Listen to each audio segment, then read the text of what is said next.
एक बार चित्रभानु नामक एक शिकारी था। पशुओं की हत्या करके वह अपने कुटुंब को पालता था। वह एक साहूकार का ऋणी था, लेकिन ऋण समय पर न चुका सकने पर क्रोधित साहूकार ने उसको शिव मठ में बंदी बना लिया। संयोग से उस दिन शिवरात्रि थी। बंदी रहते हुए शिकारी मठ में शिव संबंधी धार्मिक बातें सुनता रहा। वहीं उसने शिवरात्रि व्रत की कथा भी सुनी। संध्या होने पर साहूकार ने उसे बुलाया और ऋण चुकाने के लिए पूछा, तो शिकारी अगले दिन सारा ऋण लौटा देने का वचन दिया। साहूकार ने उसकी बात मान ली और उसे छोड़ दिया। शिकारी जंगल में शिकार के लिए निकला, लेकिन दिन भर बंदी गृह में रहने के कारण भूख प्यास से व्याकुल था।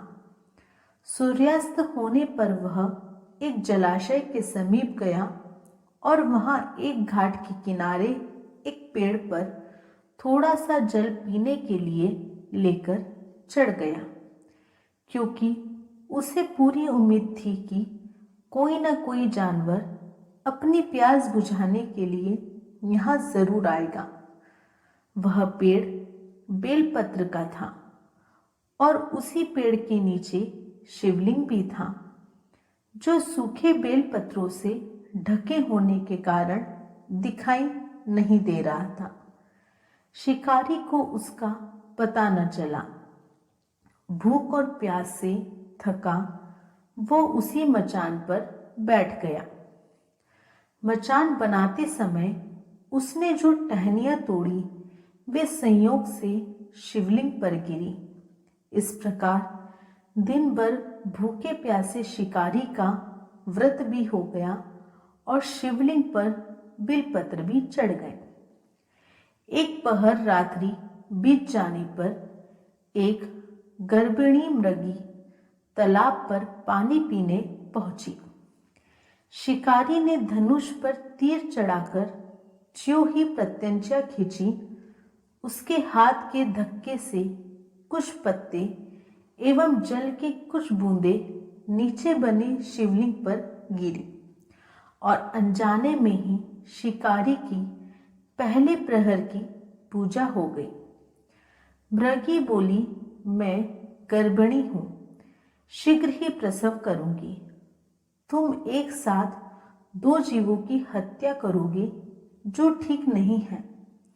मैं बच्चे को जन्म देकर शीघ्र ही तुम्हारे समक्ष प्रस्तुत हो जाऊंगी, तब मार लेना।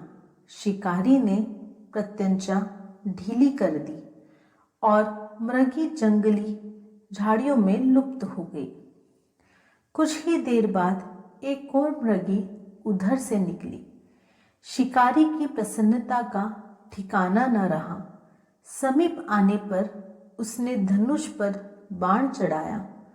कुछ बेलपत्र नीचे शिवलिंग पर जा गिरे और अनायास ही शिकारी की दूसरे पहर की पूजा भी हो गई। तब उसे देख मृगी ने विनम्रता पूर्वक निवेदन किया कि मैं थोड़ी देर पहले ऋतु से निवृत्त हुई हूँ, कामातुर विरहिणी हूँ, अपने प्रिय की खोज में भटक रही हूँ। मैं अपने पति से शीघ्र मिलकर तुम्हारे पास आ जाऊंगी। शिकारी ने उसे भी जाने दिया।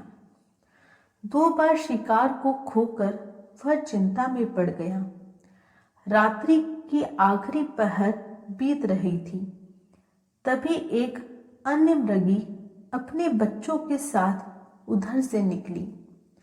शिकारी धनुष पर तीर चढ़ाकर छोड़ने ही वाला था कि मृगी बोली, मैं इन बच्चों को इनके पिता के हवाले करके लौट आऊंगी। इस समय मुझे मत मारो।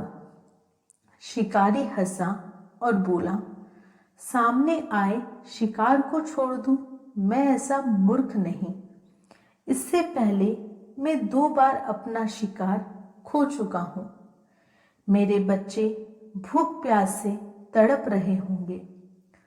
उत्तर में मृगी ने फिर कहा, जैसे तुम्हें अपने बच्चों की ममता सता रही है, ठीक वैसे ही मुझे भी इनकी फिक्र है।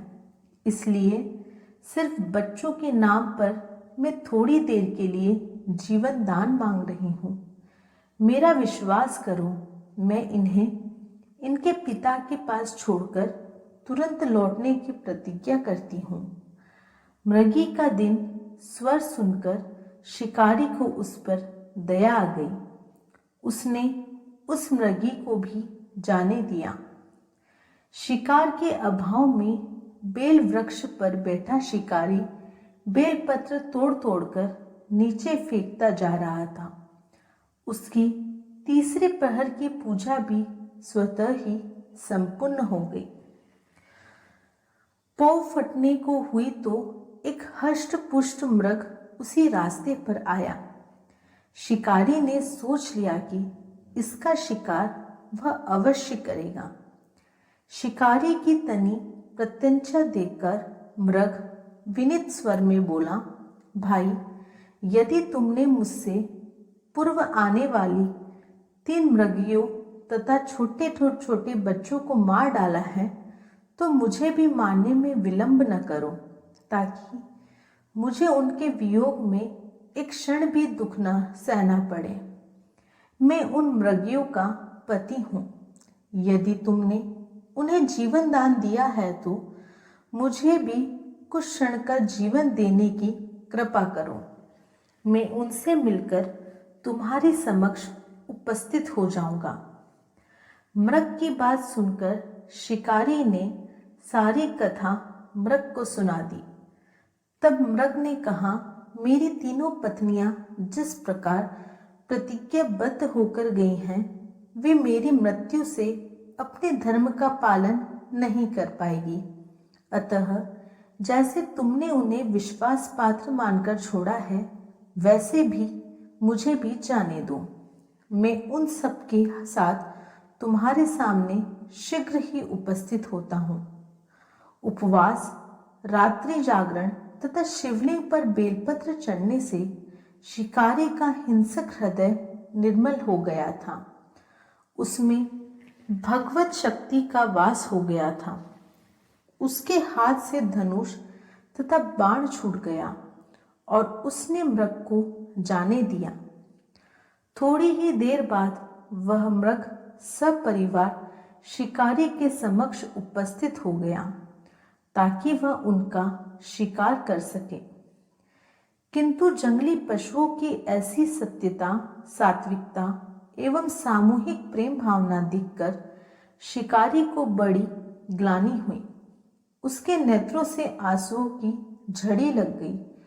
उस मृग परिवार को न मारकर शिकारी ने अपने कठोर हृदय को जीव हिंसा से हटा सदा के लिए कोमल एवं दयालु बना लिया। देवलोक से समस्त देव समाज भी इस घटना को देख रहे थे।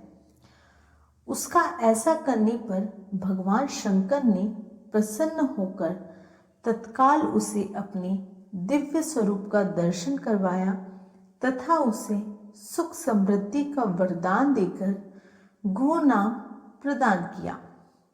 यही वह गो था जिसके साथ भगवान श्री राम ने मित्रता की थी। इस प्रकार महाशिवरात्रि पूजन पौराणिक व्रत कथा समाप्त हुई। ओम नमः पार्वती पतिये हर हर महादेव। आपको ये वीडियो कैसी लगी कमेंट बॉक्स में ज़रूर बताएं। हमारे चैनल को सब्सक्राइब करें और बेल आइकन को दबाएं। जय श्री महाकाल।